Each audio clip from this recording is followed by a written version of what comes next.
अब बात कर लेते हैं संसद के शीतकालीन सत्र से जुड़ी खबर के साथ, जहां बात करते हैं कि आज दोनों राज्यों में कौन से वो कार्य सूचीबद्ध हैं। बात सबसे पहले लोकसभा की करते हैं। लोकसभा में कार्यसूची की बात करें तो विकसित भारत रोजगार और आजीविका मिशन ग्रामीण की गारंटी, विकसित भारत ग्राम कल्याण विधेयक 2025 सूचीबद्ध है। केंद्रीय कृषि और किसान कल्याण मंत्री शिवराज सिंह चौहान आज सदन में विकसित भारत रोजगार और आजीविका मिशन ग्रामीण की गारंटी विकसित भारत ग्राम कल्याण विधेयक 2025 पर चर्चा का जवाब देंगे। लोकसभा में कल देर रात तक इस विधेयक पर चर्चा जारी रही। इस चर्चा में विभिन्न पार्टियों के 98 सांसदों ने भाग लिया। लोकसभा की कार्यवाही रात 1:35 तक चली और उसके बाद उसे स्थगित कर दिया गया। नया अधिनियम 20 साल पुराने महात्मा गांधी राष्ट्रीय ग्रामीण रोजगार गारंटी अधिनियम 2005 का स्थान लेगा। विधेयक का उद्देश्य ये है कि साल 2047 तक विकसित भारत की राष्ट्रीय भविष्य योजना के अनुरूप ग्रामीण विकास ढांचा स्थापित करना है। योजना के तहत श्रमिकों को दी जाने वाली राशि के लिए केंद्र सरकार 60% और राज्य सरकार 40% का योगदान देगी। पूर्वोत्तर और हिमालयी राज्यों में यह अनुपात 90 और 10% का होगा। और वहीं बीजेपी सांसद जगदंबिका पाल ने इस विधेयक का समर्थन करते हुए कहा कि ये विधेयक केवल गांव के विकास तक सीमित नहीं है, बल्कि विकसित भारत की परिकल्पना को सशक्त आधार भी प्रदान करता है।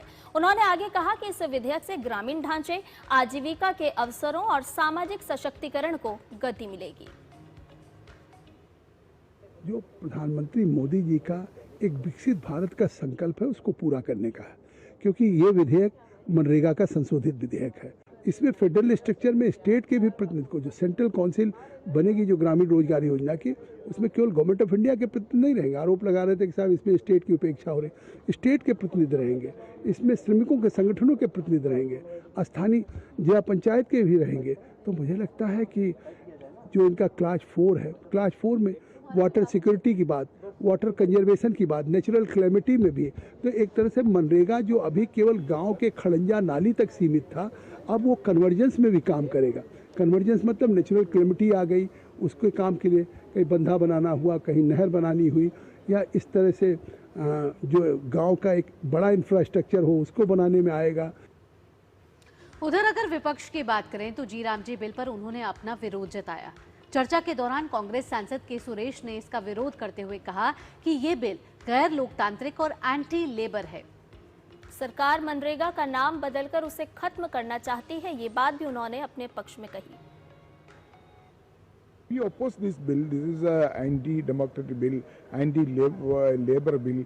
This also gradually they want to destroy this Manrega. That's why they are changing the name, and also they are changing lot of things in the Manrega.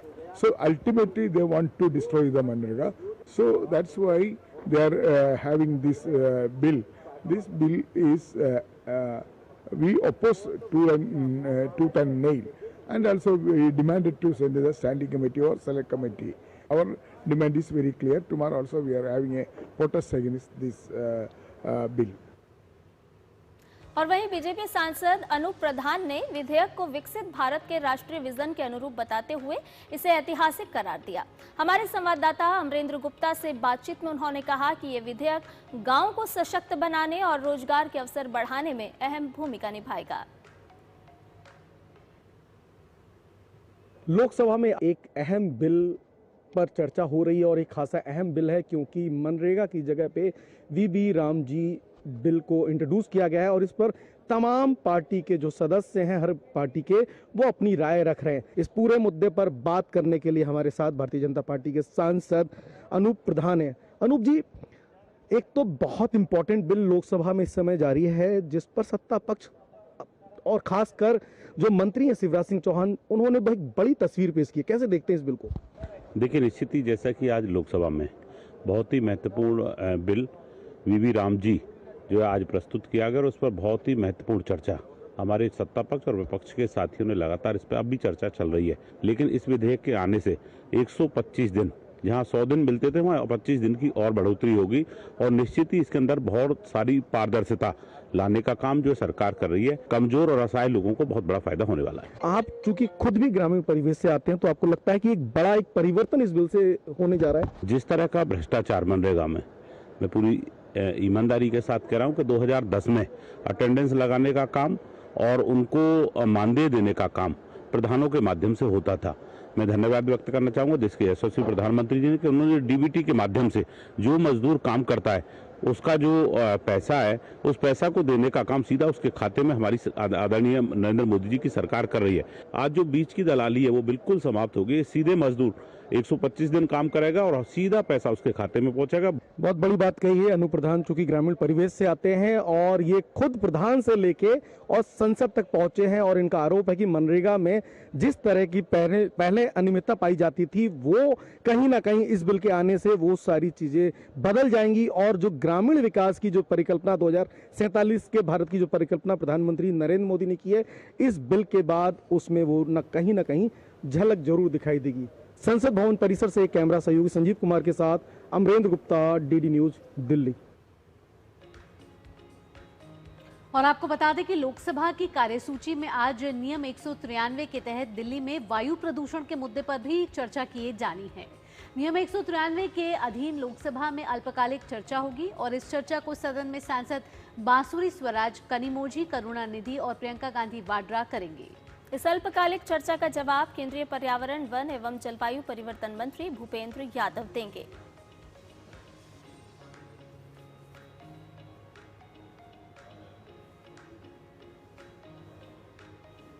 और वही राज्यसभा में आज परमाणु ऊर्जा से जुड़े शांति विधेयक पर चर्चा होगी।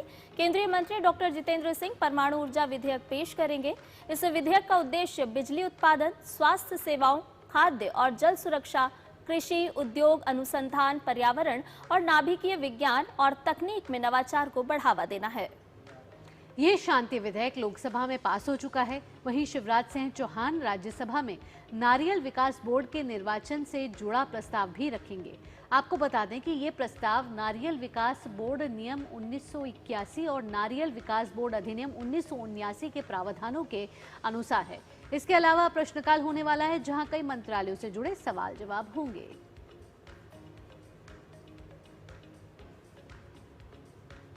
और नया सवेरा में फिलहाल एक छोटे से ब्रेक के लिए रुक रहे हैं, जल्द हाजिर होंगे।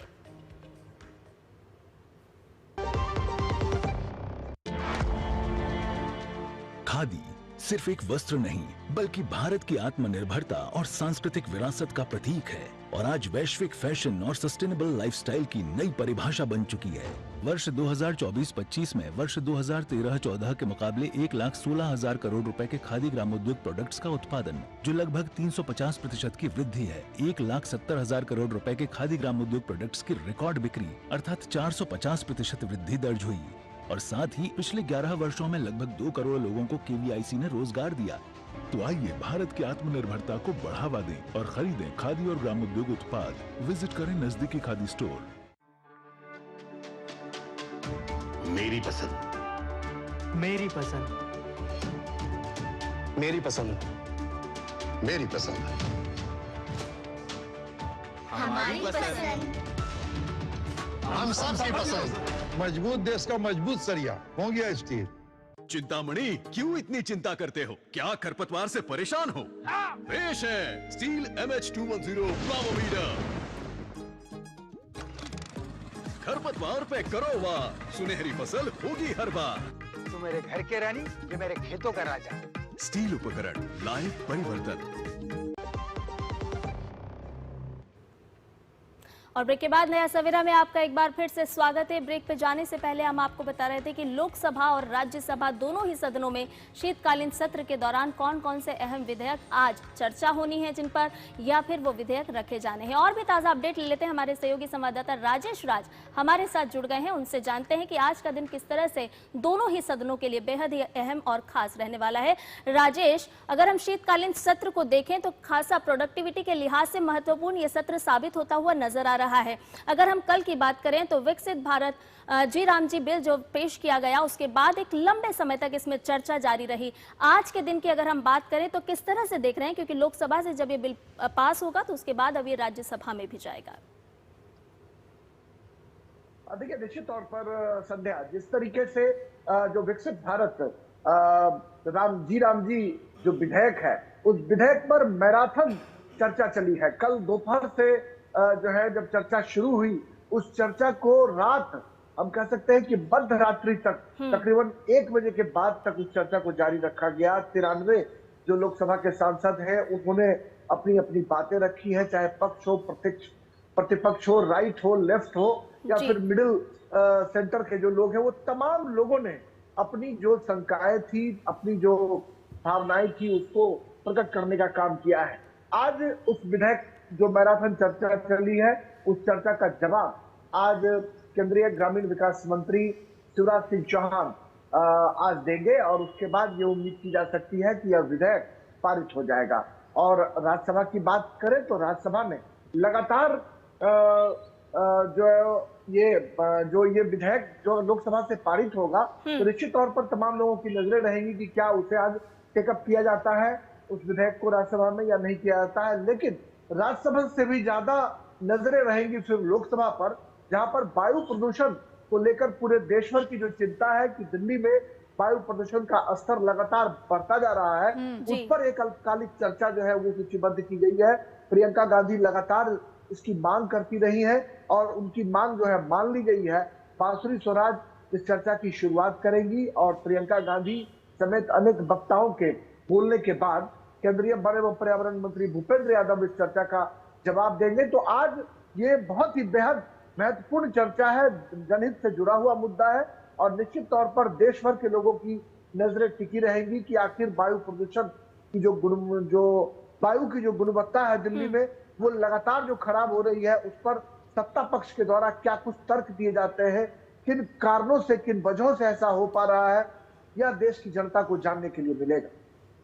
राजेश, इसके साथ जो आप जी राम जी बिल की बात करें जिस पर आज शिवराज सिंह चौहान जवाब भी देने वाले हैं और एक मैराथन चर्चा यहाँ हुई है जहाँ सत्ता और पक्ष और विपक्ष ने अपनी अपनी राय यहाँ रखी है। 1:35 तक संसद की कार्यवाही यहाँ लोकसभा की चली है। ऐसे में जरूरी ये जानना है कि जब सत्ता पक्ष और विपक्ष इसमें एक दूसरे के आमने सामने खड़े हुए भी कल नजर आए, बात यह भी है कि विकसित भारत आखिरकार इस बिल को नाम क्यों दिया गया और जो स्टेट्स की भागीदारी की बात की जा रही है, विपक्ष तो ये कह रहा है कि इस पर बोझ पड़ेगा, लेकिन जो ये 60 और 40 का रेशो है और 90 और 10 का रेशो है, ये क्या दर्शाता है? देखिए भावना, जो सबसे महत्वपूर्ण बात है कि जो मनरेगा कानून पहले था वो अक्सर ये सुनने को मिलता था कि राज्य सरकार कई बार उसमें दिलचस्पी नहीं दिखाती थी और इसकी वजह से लगातार जो है वह कानून भ्रष्टाचार की भेंट चढ़ता हुआ नजर आता था। जो बिचौलिए थे वो मजदूरों के पैसे कहीं ना कहीं गायब कर देते थे। लेकिन जो विकसित भारत प्रधानमंत्री नरेंद्र मोदी का जो 2047 का जो सपना है, उस सपने को साकार करने के लिए इस विधेयक की जो नई पृष्ठभूमि तैयार की है, उसमें 125 दिनों तक काम की जो है वो गारंटी का प्रावधान किया गया है और साथ ही जो राज्य सरकार अब इसके स्टेक होल्डर होंगे, यानी राज्य सरकार भी इसमें अपनी सहभागिता निभाएगी और निश्चित तौर पर लॉ एंड ऑर्डर का इशू हो या फिर मजदूरों को काम दिलाने का इशू हो, यह एक बड़ा मुद्दा राज्य सरकार का मुद्दा होता है और राज्य सरकार जब अपने को इससे संबद्ध करेंगे तो निश्चित तौर पर मजदूरों को काम भी मिलेगा, मजदूर आराम से काम भी कर पाएंगे। और आपने देखा किस तरीके से कोरोना की भारी महामारी के बाद देश को आर्थिक प्रगति की पटरी पर लौटाने में इस विधेयक ने किस तरीके से काम किया था और जो मजदूर थे, मजदूरों को इस कानून के जरिए काम मिला। लेकिन जो भ्रष्टाचार की भेंट चढ़ने की बात जो लगातार होती रही है, उस पर अंकुश डालने में ये नया कानून जो है बेहद मददगार साबित होगा और शायद ये वजह है कि विकसित भारत जी राम जी विधेयक जो है वो नया अधिनियम जो पुराना मनरेगा था उसका स्थान लेगा और ग्रामीण परिवार जो है उन्हें 125 दिनों तक रोजगार की गारंटी मिलेगी। तो विकसित भारत का जो लक्ष्य है 2047 तक का, उस सपने को साकार करने में एक बड़ा कदम होगा। आज देखना होगा कि शिवराज सिंह चौहान जो केंद्रीय ग्रामीण विकास मंत्री हैं और कृषि मंत्री भी हैं, वो जब चर्चा का जवाब देते हैं तो नया क्या कुछ कहते हैं, नया क्या कुछ समझाने की कोशिश करते हैं, उनके तर्क क्या होते हैं, इस पर तमाम लोगों की नजरें टिकी रहेंगी कि लोकसभा में जब उनका वक्तव्य आएगा इस कानून को पास कराने से पहले तो क्या कुछ नया वो कहते हैं, इस पर तमाम लोगों की नजरें टिकी रहेंगी। तो भारत की आत्मा गांव में बसती है और किस तरह से ग्रामीण क्षेत्रों को हम सशक्त बना सकते हैं और विकसित भारत का जो 2047 का लक्ष्य है उसमें हमारे भारत देश के गांव जो हैं वो किस तरह से एक अहम भूमिका निभा सकते हैं, उसका कहीं ना कहीं प्रतिबिंब इस विधेयक के माध्यम से नजर आएगा। बहुत बहुत शुक्रिया राजेश, तमाम अपडेट हमसे साझा करने के लिए।